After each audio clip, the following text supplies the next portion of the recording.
This is the PL-89 Gematriatic Quantum Thought Calendar for second day of the week. In Hebrew, it's Yom Sheni, 28 of Tishrei,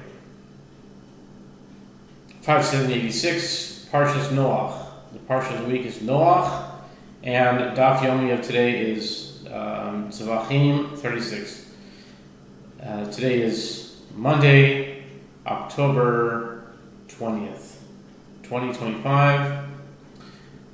The Gematriatic Quantum Thought Calendar has gone 80 days or so. When I say or so, means that if a day in the Hebrew month only has 29 days, like Elul, so it's missing one day. But it's not really, but that day, which would show up, let's say over here, it's considered one day. This rectangle, these two, it's considered one day. So it might be 79 on the Hebrew, it might be sometimes 81, because in the Gregorian calendar you have 31 days, you have July, you have August 31. So from here up until here are 80 squares. And they generally represent 80 days. But the Hebrew and Gregorian calendars have certain days that are either one more than 30 or one less than 30. But basically, this time span is covered from the time that you start on the first day of Av, and until you get to the 20th day. I'm sorry, to the first day of Av until the 20th of Tishrei. Or you can say the first day of August to the 20th of October. So in this case, it's the 1st of August, which was Friday, August 1st. And today is October 20th, so it's obviously Monday, October 20th, and we've covered this time span.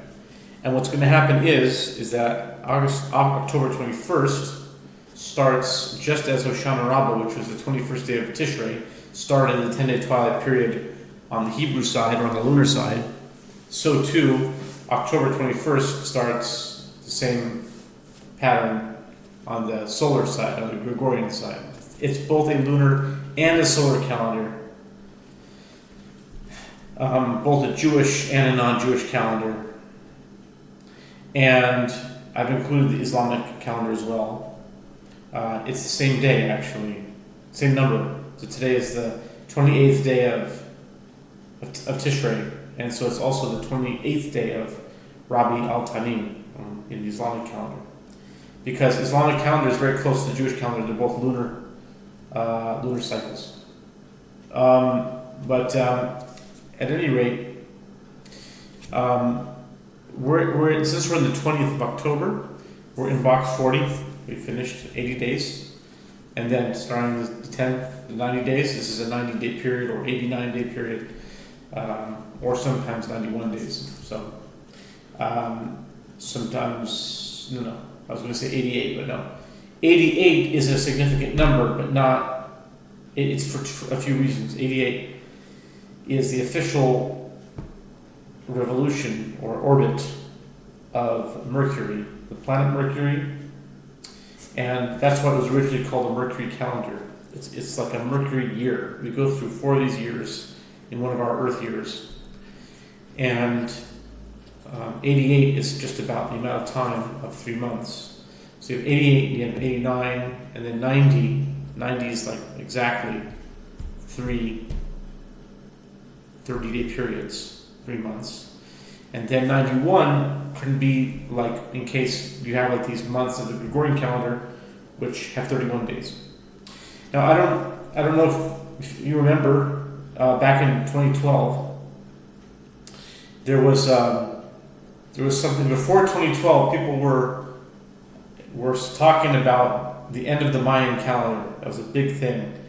It wasn't as big as scary as Y2K, but because it didn't affect people, like the fear factor. Like Y2K, people were really afraid back in before the year 2000. People were stocking up on food. I remember that. It was like people thought that all the computers were going to crash and there's going to be a famine and no food and whatever, no electricity. People were really paranoid or tripping out. But in the end, nothing happened. It was just a big nothing. So before 2012, something similar happened, but it wasn't so much, I think, the mainstream that they were afraid. But in the New Age community, or like more than just New Age, I think it was kind of talked about that it's the end of something. It was like the end of an era. Well, I don't know if that's true or not true, but there was definitely something that happened in 2012 that year, and it relates to this calendar. Number one, this calendar came about in that year. So if there was something about the Mayan calendar ending, or something an end of an era or the beginning of a new era, certainly with regards to this calendar, that is true. Because this calendar came in the same year that I understood something about the Gregorian calendar, about how it was made, when it was made. The official date of the Gregorian calendar, even though it wasn't put into effect until October of that year, I believe. And that was the time when the world lost 11 days or something like that. They started like 11 days or 10 days, whatever, after the date that it was to be corrected, and then those are 11 days are erased from history. And so I think that the Julian calendar can make up for that. That's why this calendar also holds the Julian calendar. I also keep track of the Julian calendar, which is 13 days behind. So in my mind, there's a sort of a reconciliation, an accounting for those 11 days. Those 11 days that are missing, so that means we'd be 11 days ahead in the future. So that means that the Gregorian calendar, there's something that the Julian calendar still is holding, even though the Julian calendar is 13 days behind, but it includes those 11 days. So today is August 20th, so really today is August 7th on the Julian calendar. So in a way, I always like to see the Julian calendar as part of this calendar. And it's very interesting that the year that the Julian calendar was dropped, meaning and the last major country to drop the Julian calendar and to take the Gregorian calendar was Greece in the year 1923. And what else happened in that year was that the Daf Yomi started that year. So that's very interesting. I see there's something to that. I haven't figured out exactly why yet, but hopefully with this calendar, it can be done. And that's one of the purposes of this calendar. So there's 4 basic calendars here. There's the Hebrew, the regular, standard Jewish Hebrew / rabbinic calendar, the one we use today for all the holidays, Jewish holidays, etc.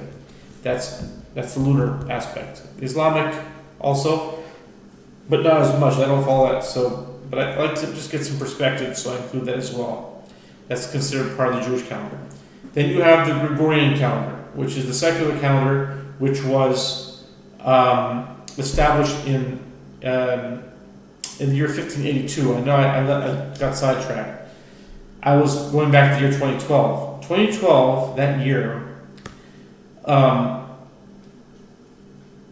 was exactly, that year, February 24th of 1582. I say that year, first meant 2012, but then I'm going back to 1582. In the year 1582, Pope Gregory XIII established, with the papal bull called Inter Gravissimas, established the Gregorian calendar. And February 24th, 1582. Now, what happens if you add 430 years to 1582? You will get 2012. Now, 2012, that year, why 430? 430 is a very important number when it comes to the redemption. Number one, because the gematria, the numerical value of the Hebrew words Geula Shlema, is 430. But there's many things. There's so many things of 430. Besides the fact that it's written in the Torah concerning the Exodus of Egypt, 430 years. But many more gematrias about 430. But for now, the two most important gematrias that are pertinent to this are Geula Shalema, complete redemption, and Misparim, numbers. So I drew a correlation between the ultimate redemption, how we can all be redeemed, and numbers themselves, meaning gematriatic numbers. That the way to understand different things of the Torah is dafka, meaning exactly through numbers. Now, what are the chances that the year that this calendar started and the year that I understood that thing about 430, that year, tax season, okay, when you get a refund taxes, I got a return check from the IRS for exactly $430. Exactly. I mean, usually it's like with some sense into it. It's not. It's also not. It's usually not. Like it's like 571.23. You know what I'm saying? It's like, but this was exactly $430 that spring, which means that we would have passed 430 years from the first Gregorian calendar. It hit 2012, and we passed February 24th, 2012. And that spring, when I got my tax refund check, it was $430. So when I saw that number, I knew I was on the right track. And so later that year, precisely in the summer of 2012, I had the ideas for this calendar, but it wasn't put into writing. It wasn't hammered out until the summer of 2012, when I started to think about the codes, the sequence of how this came about in the first place, meaning Geula, redemption, and the Parsha of redemption is Parshas Bahar. And in Parshas Bahar, we learn about the Shemitah, and the Shemitah is a big component of the ultimate redemption. Well, first of all, if you count the word Geula, or any variant of that word, in Bahar and Bechukosai, oftentimes it's together, but I think Bahar even more than Bechukosai, the last two parshas of Vayikra. There's the word Geula shows up more times in Bahar than any other parsha by far in the Torah. I think I counted about 19 times. Just Bahar alone, but the word in Bechukosai also, there's the word Geula, or some variant of Geula, so Yigal, and any one of those variants. I think there's at least 19 of them in Bahar, okay? Or maybe not more than 19, but I think I counted 19, but if I remember correctly. So it was around 19 times. So in Bahar, it talks about the Shemitah, and the Shemitah is the 7-year cycles, every 7 years. And those are very important from different aspects of the Geula, some which I might be able to understand, some I haven't even uncovered yet. But anyway, in that Torah portion, there's a verse that says about the Shemitah year that if a person's worried that they won't have enough for the Shemitah year, so God says, the scripture says that God will give a blessing for the 6th year, 7th year, for 3 years basically, in the 8th year, and then it says they will be eating in the 8th year from the old crop until the 9th year. And so then that's when those two numbers, 8 and 9, became underscored. I saw 8 and 9, and then I thought, why 8 and 9? Why not the 10th? Why did it stop at 8 and 9? And so, for some reason, I just saw 8 and 9, I started dwelling on that, and it just formed. It's 8 plus 9. That's the pattern. 8 plus 9, 8 plus 9, 8 plus 9, 8 plus 9. I just kept saying 8 plus 9 over and over again. And so, let's cut to 2012. We're in 2012 right now. And I'm in a synagogue where my office was, where our office was, where we worked. And I saw a combination lock, which, as you know, At least most combination locks have 40 different notches on them. And so it was a purple lock. It's like this. It was darker purple, but these colors were there before. So I saw the purple lock, and it already connected to the colors of this calendar. And it was, when I came and I saw the lock, it was already dialed to number 8 already. When I got there, it wasn't even... So how could that be that I was thinking about 8 and 9, and then the lock was already at notch number 8 when we moved in there? I didn't dial it to 8. It was already at 8. Someone left it at 8. They left a combination. Yes, anyway, I'm just amazed by it. So that's what it was. See this number? This is 8 right here. What happens when you add 9? You get 17. You add 8, 25. 9, 34. But wait, it's a combination lock. So if you add 8 to 34, you're going to get 2 because you're going to pass 40. It's going to reset at 40. That's the pattern for this whole calendar. So it goes 8, 17, 25, 34, 2, 11, 19, 28, 36, 5, etc. So that is the PL-89 calendar. Of course, it resets after you hit 40 over here. And then, again, another 40 over here. And you go through it twice, and that's 80 days. So you're missing 10 days, right? You don't have your full 3 months. So that's the invisible thing here. The 10-day twilight period exists over here. And that's what we're in right now, because we finished it. Now, when I was saying before that we started Av, or August, that's only in Dispensation 3. Dispensation 3, and many times I say in the videos, I say if we're in this box in Dispensation whatever. Now I'm explaining the dispensations. Dispensation 1 started in September time, or Elul of 2012, or the Hebrew year 5772. That the first dispensation was, meaning the first dispensation means like a time in which things are set a certain way. A dispensation is used sometimes in theology, like a dispensation of grace, a dispensation of law, a dispensation of all these different things, in terms of covenants. But I borrowed that term for this because it just was perfect, because the first dispensation that I discovered it was already in almost the end of the year of the Hebrew year. It means it was almost 5773. And that month, Elul, or September, it's known in astrology, or it's not just astrology, it's like, and just the understanding the seasons, but I think the term in astrology is mutable. It's a mutable month, which means that it's the last month before the next, what Hebrews call the Tekufa, the next season starts.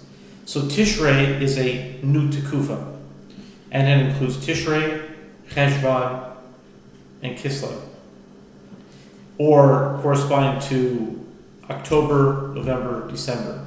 It could be at the end of September or mid-September. It could be like mid-September to mid-October, or mid-October to November. But those basic time periods. The first dispensation started in September/Elul of 2012, and those are mutable months, which they're the last months, so it's the end.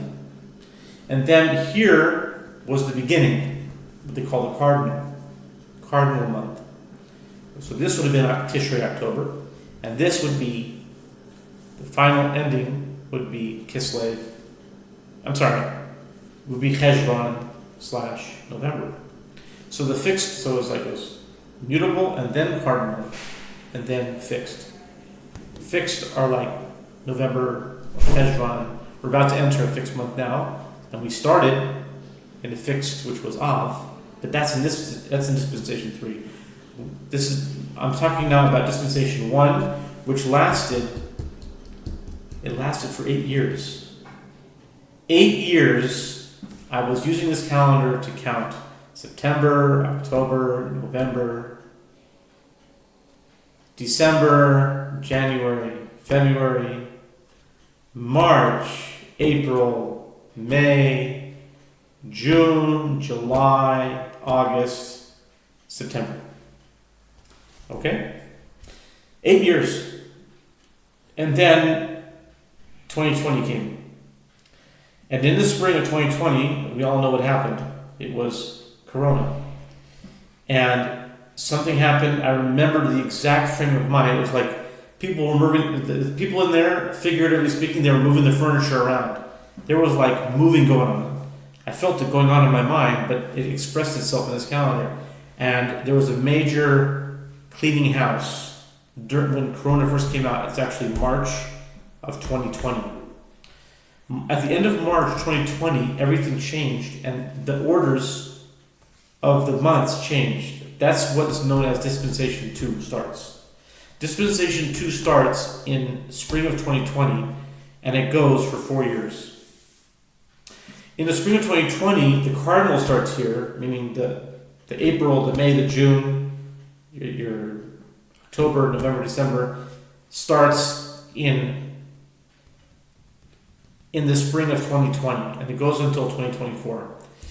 Now after 2024, right before Passover, again, I started to have this sort of intuition that it's time for the change to change, and to happen. And it just came like this. Look, if we went for 8 years, from 2012 to 2020, and then 2020 went for 4 years, we're holding now by springtime of 2024, I'm thinking it halved. So it's naturally going to halve again. That means that when you hit around May time of 2024, the final dispensation occurred, Dispensation 3, where the fixed starts here, meaning the fixed would be May, and then June, which is mutable, and then July, which is cardinal. And the same thing, August, September, October, November, December, January. So that's Dispensation 3. So as we are right now, as it stands, we are we're well into the third dispensation, and there is no fourth dispensation.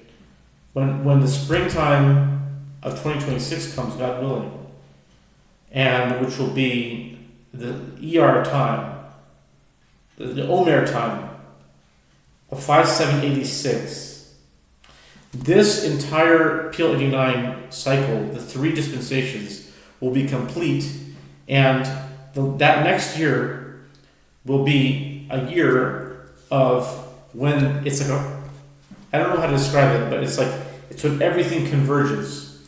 It's no longer a 1, 2, 3, or a 3, 2, 1, or a 2, 3, 1, or a 1, 3, 2. It's none of those. It's all of the above. So that means that come springtime next year, I'm going to be here